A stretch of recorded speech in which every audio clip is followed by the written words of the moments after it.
Every adversity, every failure, and every heartache carries with it the seed of an equivalent or a greater benefit. Chapter 6. Specialized Knowledge. Personal experiences or observations.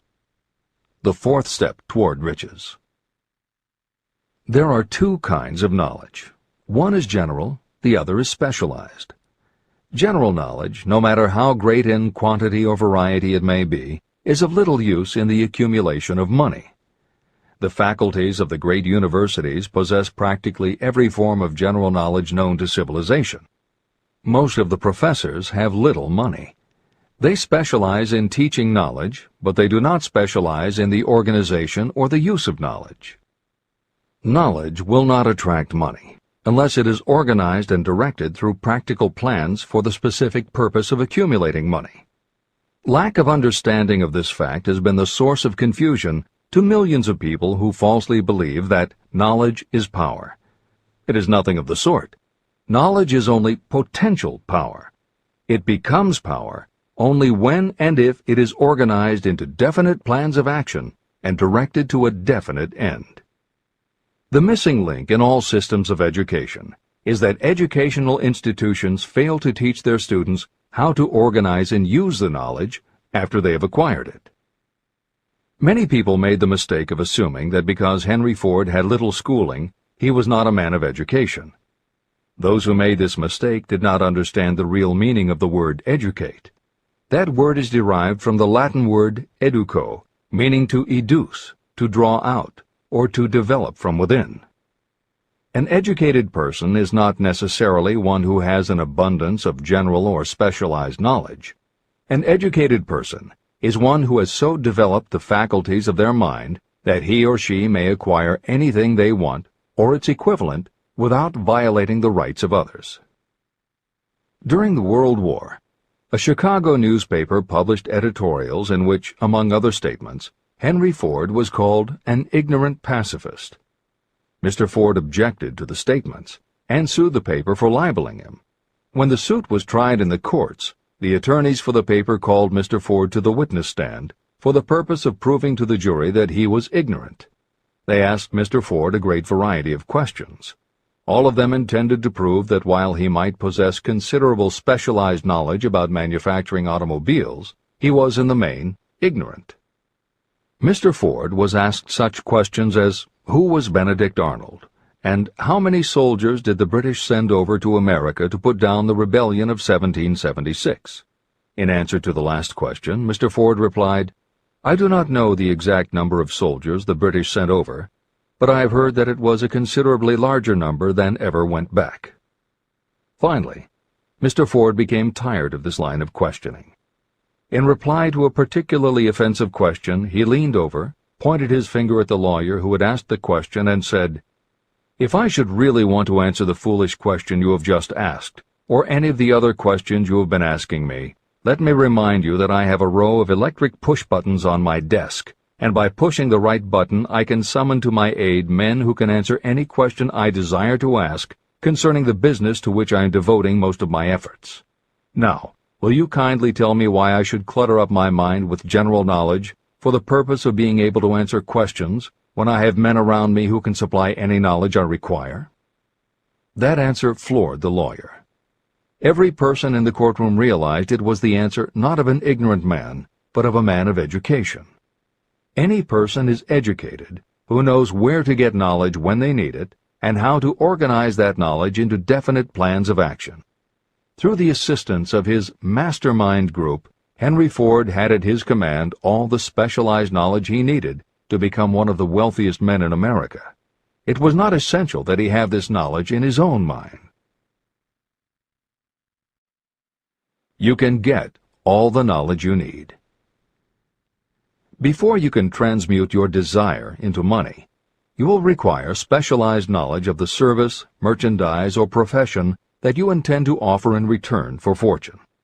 Perhaps you may need much more specialized knowledge than you have the ability or the inclination to acquire. If this is true, you may bridge your weakness through the aid of your mastermind group. The mastermind is defined as coordination of knowledge and effort in a spirit of harmony between two or more people for the attainment of a definite purpose. The larger meaning of the mastermind group is explained in greater detail in later chapters. Editor's comments. After reading Hill's definition of the mastermind, many people may assume that he is describing teamwork. That would not be correct. The following explanation is adapted from the Napoleon Hill Foundation's book, Believe and Achieve. Teamwork can be achieved by any group, even one whose members have disparate interests, because all it requires is cooperation. In teamwork, people might simply be cooperating because they like the leader or out of a sense of duty. Some team members will give 100% to any team that pays them enough, but they have little concern about the objective. And sometimes there is good teamwork because different members have different agendas. A board of directors may disagree, even be unfriendly, and still run a business successfully. Musical groups are made up of notoriously self-centered people who work as a team if it will help them get ahead. Masterminds, on the other hand, are formed of individuals who have the same agenda, a deep sense of mission, and commitment to the same goal. Masterminds represent the highest order of thinking by a group of knowledgeable people, each contributing their absolute best according to their abilities, expertise, and background. If you have ever been a part of a meeting when everything just clicked and ideas built upon other ideas, with each member contributing until out of the group activity came the best possible idea or solution, that was a mastermind at work. Napoleon Hill believed that you must make the mastermind experience a regular part of your life if you really want to succeed. How to select the right people for your mastermind will be discussed further in Chapter 11, The Power of the Mastermind. This is the end of the editor's comment. The accumulation of great fortunes calls for power, and power is acquired through highly organized and intelligently directed specialized knowledge. That knowledge does not, necessarily, have to be in the possession of the person who accumulates the fortune. This should give hope and encouragement to those who want to accumulate a fortune, but don't have the necessary education to supply such specialized knowledge. People sometimes go through life suffering from inferiority complexes because they are not people of education.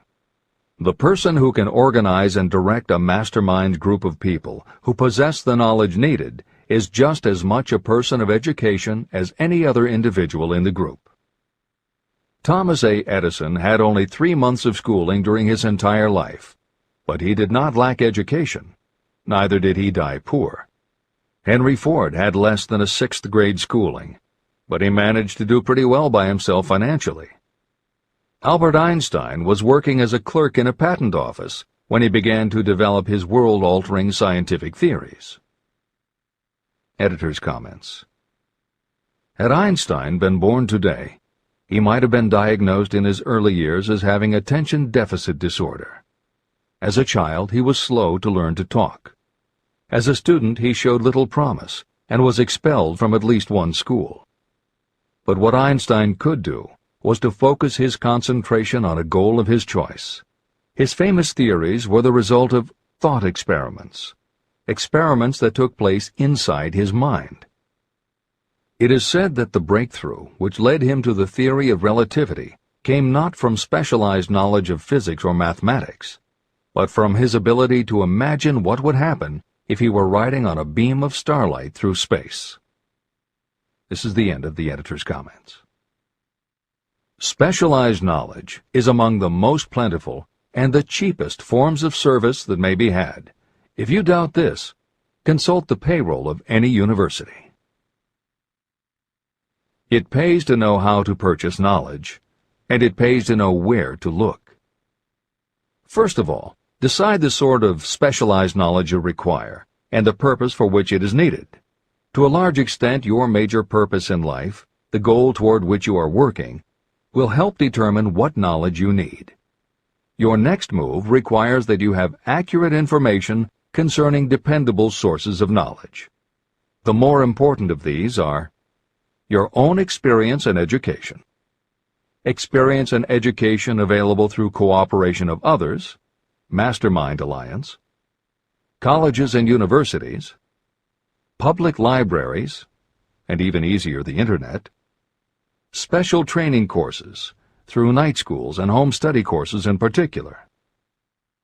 As knowledge is acquired, it must be organized and put into use for a definite purpose through practical plans. Knowledge has no value except for what can be gained from its application toward some worthy end. Successful people never stop acquiring specialized knowledge related to their major purpose, business, or profession. Those who are not successful usually make the mistake of believing that the knowledge-acquiring period ends when you finish school.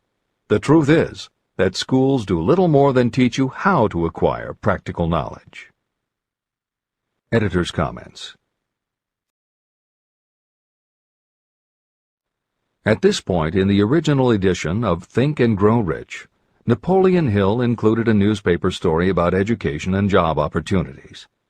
Although the contemporary job market has changed considerably, the author of the article, Robert Moore, Director of Placements at Columbia University, made some comments that are perfectly aligned with the philosophy of Think and Grow Rich and are still holding true today. One such comment was, "The man who has been active on the campus, whose personality is such that he gets along with all kinds of people, and who has done an adequate job with his studies, has a most decided edge over the strictly academic student." One of the largest industrial companies, the leader in its field, in writing to Mr. Moore concerning prospective seniors at the college said, "We emphasize qualities of character, intelligence, and personality far more than specific educational background." Although few would argue that education is valuable, as Moore implies above and as Hill noted earlier about Edison, Ford, and Einstein, academic accomplishment has never been a sure indicator of success. The October 27, 2003 issue of Time magazine made a similar point in their cover story about the changes being made in the SAT exam. Although the article's primary focus is on the efforts to make the SAT less biased, it also notes that recent research indicates that neither the SAT nor IQ tests have proven to be very reliable predictors of future real-world achievement. In his best-selling book, Emotional Intelligence, author Daniel Goleman has created a persuasive argument that the way in which a person handles themselves and their relationships, which he calls emotional intelligence, or EI, is a much better indicator than IQ in predicting whether a person will be successful in life. In his later books, Working with Emotional Intelligence and Primal Leadership, Goleman applies his theory to the workplace, focusing on emotional intelligence leadership techniques and comparing corporate managers' EI with their IQ to analyze which has the greatest positive effect on the financial bottom line. Daniel Goleman's theories have caused some significant changes within educational circles and among management theorists, but their greatest impact has been on individuals who have gone through life intimidated because they believe they aren't smart enough. For them, Goleman's books offer convincing evidence that although they may not have conventional education, their natural abilities and interpersonal skills can be far more important in achieving success. This is the end of the editor's comments. One of the most reliable and practical sources of knowledge available to those who need specialized schooling are night schools, extension courses, and seminars. The correspondence schools give specialized training anywhere the U.S. mails go, or via the Internet. One advantage of home study training is the flexibility of the study program, which permits you to study during spare time. Another advantage of home study training, if the school is carefully chosen, is that most courses offer some method of personal consultation, which can be of priceless value to those needing specialized knowledge. No matter where you live, you can share the benefits. A lesson from a collection agency. Anything acquired without effort and without cost is generally unappreciated and often discredited. Perhaps this is why we get so little from our marvelous opportunity in public schools. The self-discipline you will learn from a program of specialized study can make up for the wasted opportunity when knowledge was available without cost. Being asked to pay whether you make good grades or poor, has the effect of causing you to follow through with the course when you would otherwise drop it. I learned this from experience when I enrolled for a home study course in advertising. After completing 8 or 10 lessons, I stopped studying. But the school did not stop sending me bills. In fact, they insisted upon payment, whether I kept up my studies or not. I decided that if I had to pay for the course, which I had legally obligated myself to do, I should complete the lessons and get my money's worth. Correspondence schools are well-organized businesses. At the time, I felt that their collection system was somewhat too well organized, but I learned later in life that it was a valuable part of my education. The truth is that their collection department constituted the very finest sort of training on decision-making, promptness, and the habit of finishing what you begin. The collection system that forced me to finish the course turned out to be worth much in the form of money earned. The road to specialized knowledge. We have in this country what is said to be the greatest public school system in the world. One of the strange things about human beings is that they value only that which has a price. The free schools of America and the free public libraries do not impress people because they are free. This is the major reason why so many people find it necessary to acquire additional training after they finish school and go to work. It is also one of the major reasons why employers give greater consideration to employees who take specialized training courses. They have learned that those who have the ambition to give up a part of their spare time to studying at home have in them those qualities that make for leadership. There is one weakness in people for which there is no remedy. It is the universal weakness of lack of ambition. People who give up some of their spare time to take courses seldom remain at the bottom very long. By taking such courses, they open the way for the upward climb, remove many obstacles from their path, and attract the interest of those who have the power to help them. The home study method of training is especially suited to people who have already started working. They often find that after having left school, they still need additional specialized knowledge, but cannot spare the time to go back to school. Stuart Austin Weir was a construction engineer. He followed this line of work until the Depression hit and severely limited the construction business. He took inventory of himself and decided to change his profession to law. He went back to school and took special courses to prepare himself as a corporation lawyer. He completed his training, passed the bar examination, and quickly built a lucrative law practice as a patent attorney. Just to keep the record straight, and to anticipate the excuses of those who will say, "I couldn't go to school because I have a family to support," or "I'm too old," I will add that Mr. Weir was past 40 and married when he went back to school. Moreover, by carefully selecting highly specialized courses, Mr. Weir completed in 2 years the work that it takes the majority of law students 4 years to do. It pays to know how to purchase knowledge. A simple idea that paid off. Here's another specific example about a salesman in a grocery store who found himself suddenly unemployed. Having had some bookkeeping experience, he took a special course in accounting, familiarized himself with all the latest bookkeeping and office equipment, and went into business for himself. Starting with a grocer for whom he had formerly worked, he made contracts with more than 100 small merchants to keep their books at a very nominal monthly fee. His idea was so practical that he soon found it necessary to set up a portable accounting office in a light delivery truck. He now has a fleet of these bookkeeping offices on wheels. He employs a large staff of assistants who provide small merchants with accounting services equal to the best that money can buy at very nominal cost. Specialized knowledge plus imagination were the ingredients that went into this unique and successful business. Last year, the owner of that business paid income taxes of almost 10 times as much as was paid by the grocery store that fired him. Editor's comments. It would be impossible to write a contemporary book about success without including the story of Bill Gates.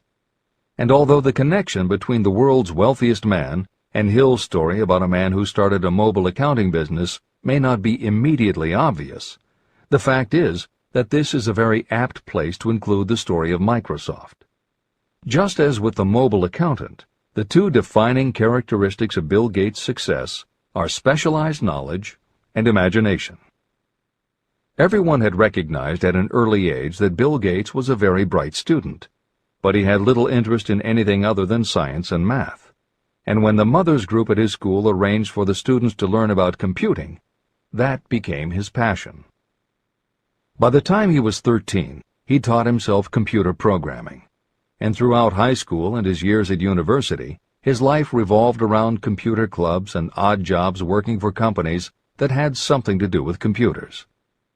Although at various times he toyed with the idea of a career in science or law, it is probably fair to say that while he was still in school, Bill Gates knew, in general terms, what his burning desire in life would be. He paid little attention to general knowledge, but devoted himself to assembling the specialized knowledge he would need to achieve his definite major purpose. Gates' burning desire heated up the day his friend and fellow computer club member Paul Allen bought a copy of the January 1975 issue of Popular Electronics.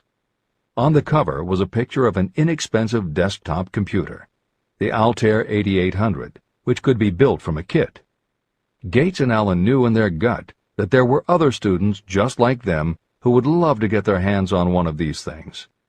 At the time, it took a lot of imagination to foresee the impact computers might have on the average person. And even though they didn't own an Altair, they decided they could write a computer program for it. That took even more imagination. They contacted Ed Roberts, the founder of the company that made the Altair, and pitched their idea.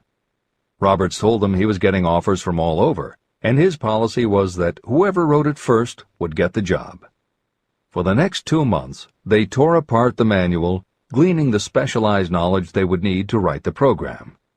They were the first to deliver a workable operating system, and Roberts bought it from them for $3,000 plus a royalty on sales.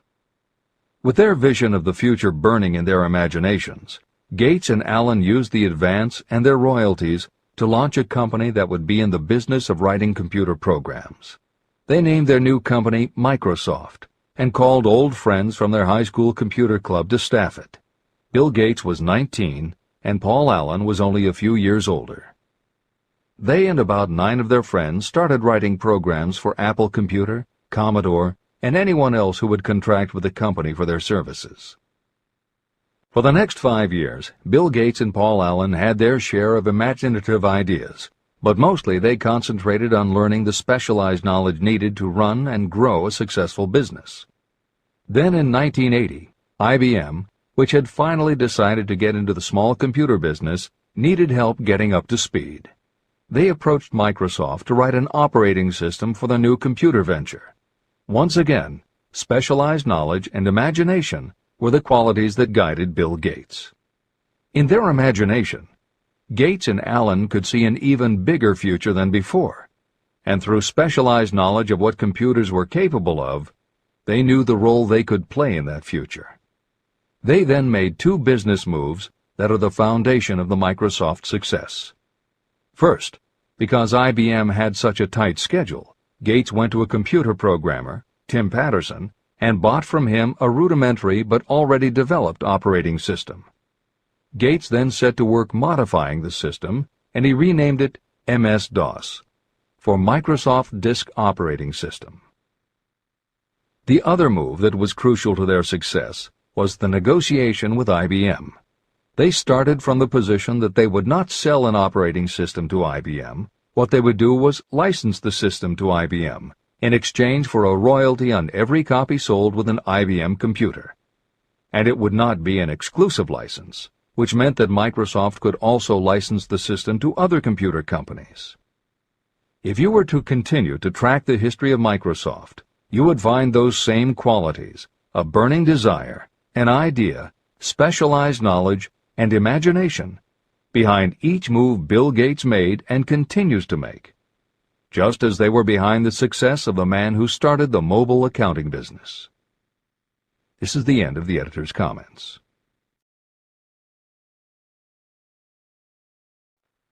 The beginning of the successful mobile accounting business was an idea. I know this is true because I was the one who gave him that idea. Now I'd like to pass on the story of another idea. And it was my accountant friend who indirectly suggested this one to me. When I first proposed the accounting idea to him, he said, "I like the idea, but I would not know how to turn it into cash." In other words, he did not know how to market his bookkeeping knowledge after he had acquired it. So, with the aid of a young woman copywriter, a very attractive presentation was prepared describing the advantages of the new system of bookkeeping. The brochure told the story of this new business so effectively that its owner soon had more accounts than he could handle. There are thousands of people all over the country who need the services of a merchandising specialist capable of preparing an attractive way to market personal services. This idea was born of the necessity to solve a specific problem. But it did not stop by serving merely one person. The woman who created the presentation has a keen imagination. She saw in her newly born brainchild the making of a new profession to serve thousands of people who need practical guidance in marketing personal services.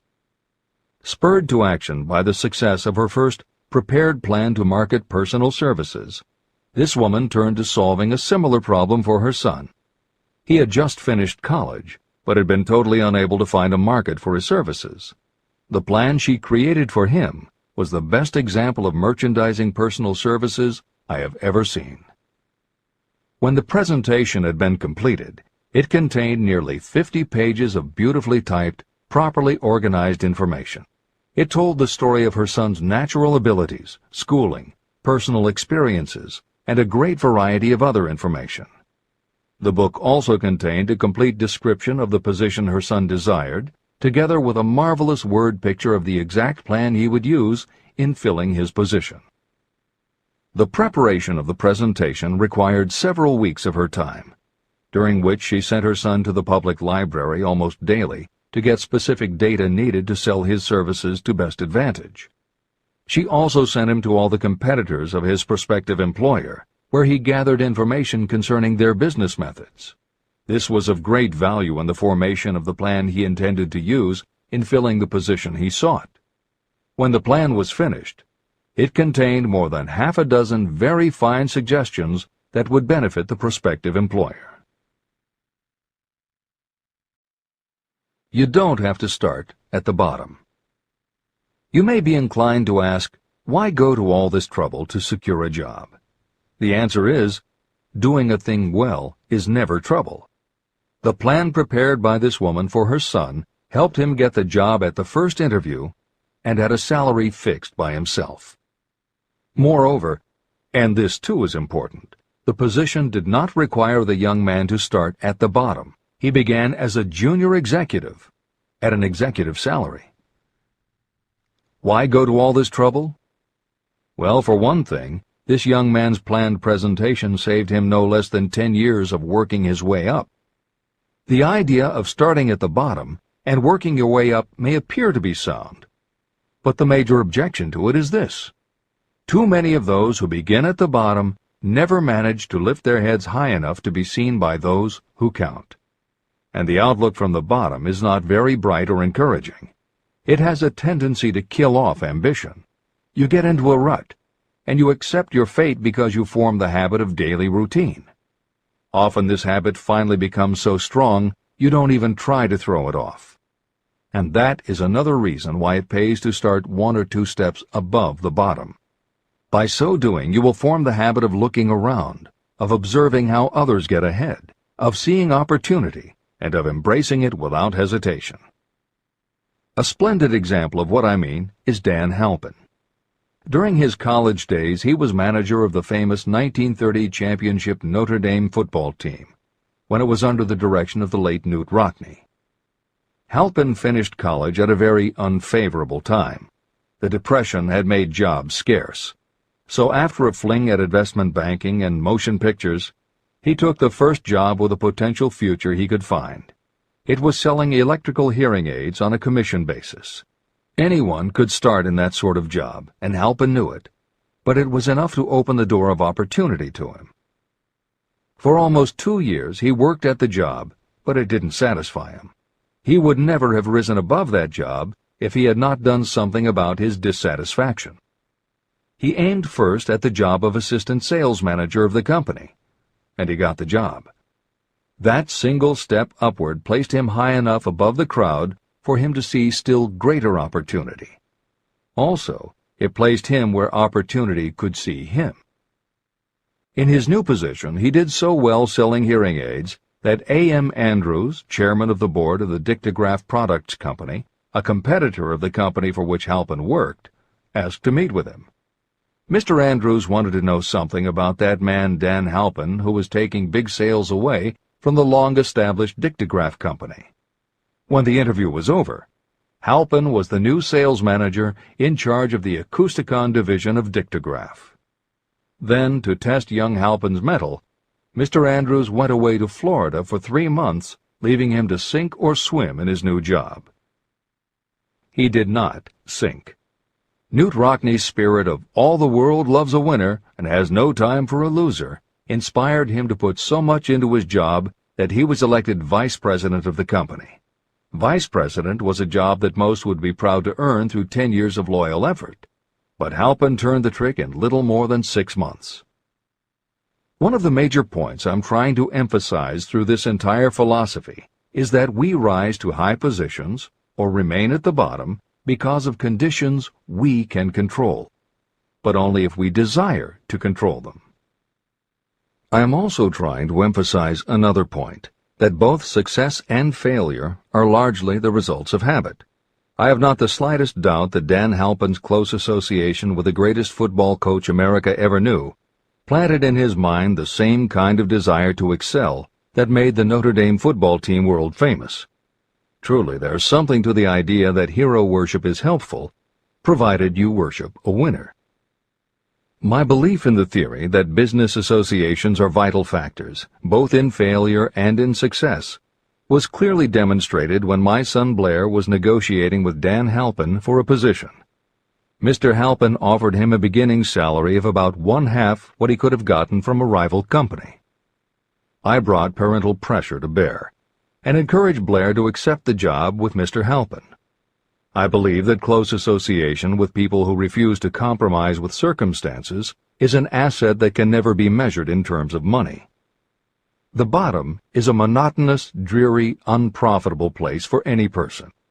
That is why I have taken the time to describe how lowly beginnings can be overcome by proper planning.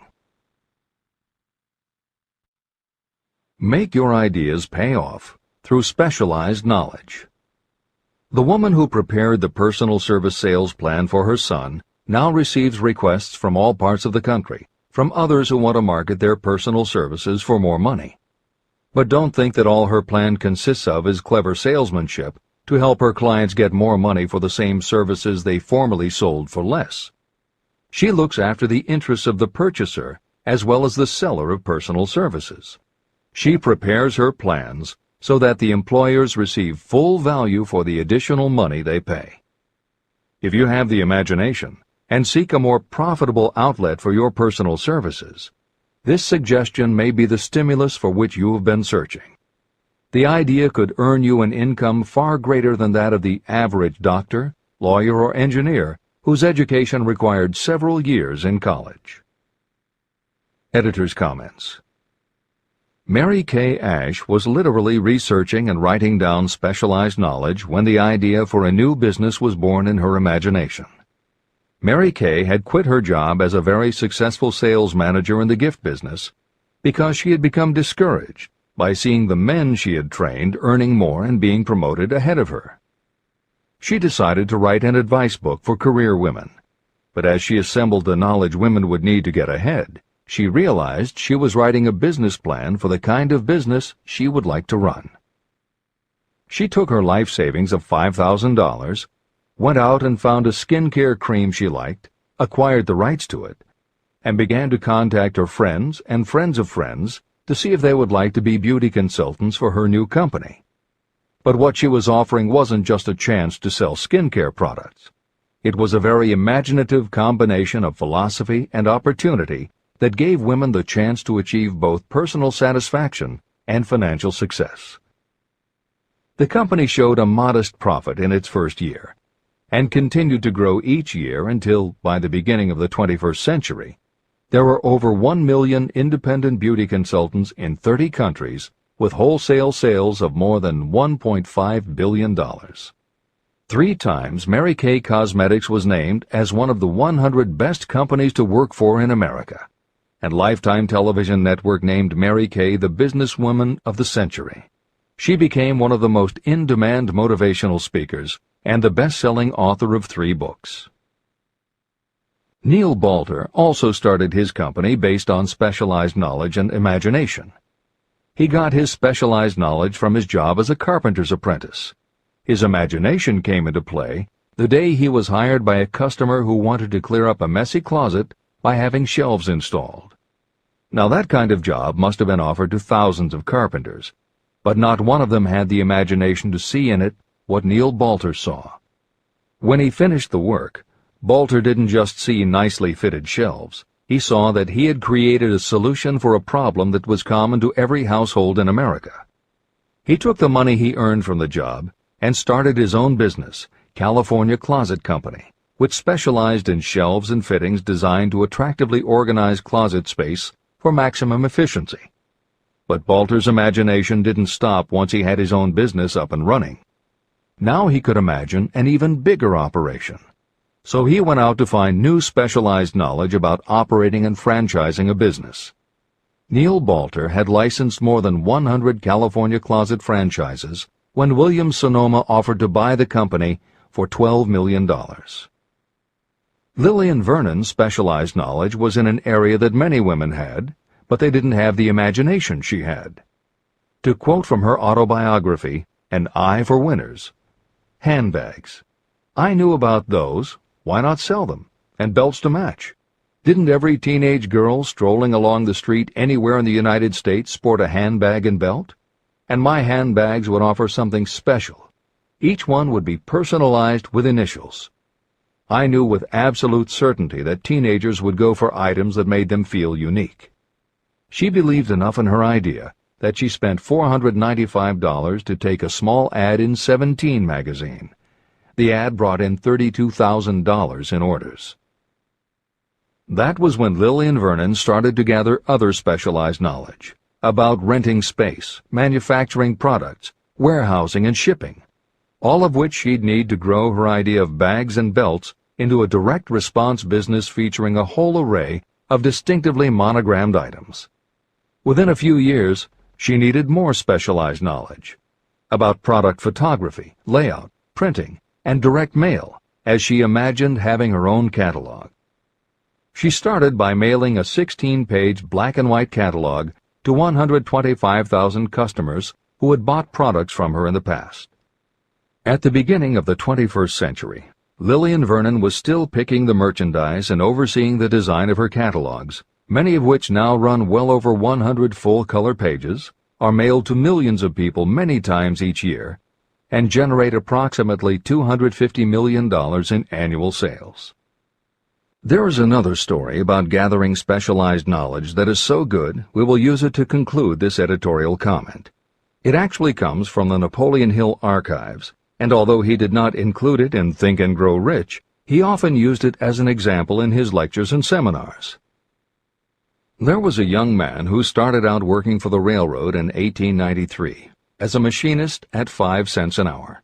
He was always taking courses and learning what he could about steam engines, and by 1905 he had worked his way up through the ranks until he was superintendent of motive power for Chicago Great Western in Olwine, Iowa.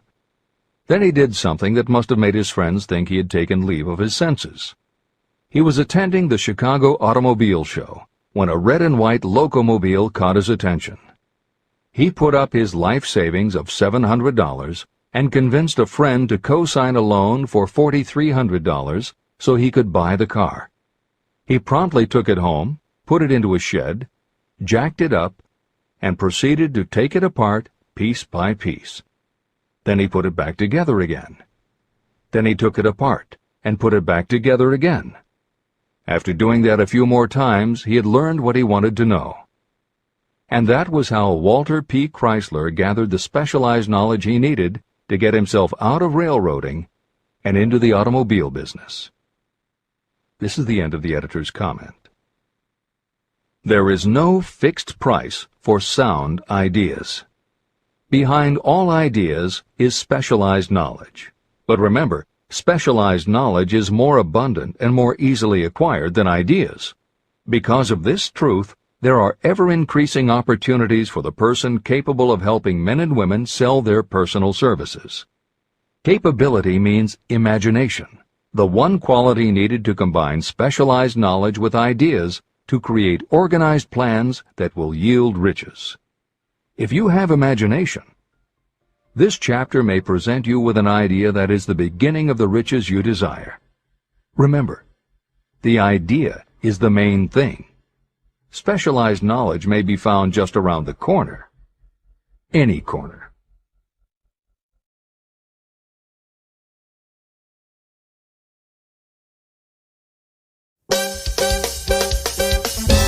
Yeah, I'm Rosary Mike. Promotional copy. Cache Royal. Tagal. Turinde ko ng style. Anto amit hindi mi. Bono mister da manera mi. Iami no manera abo. Viva manevo ta sinti dushi.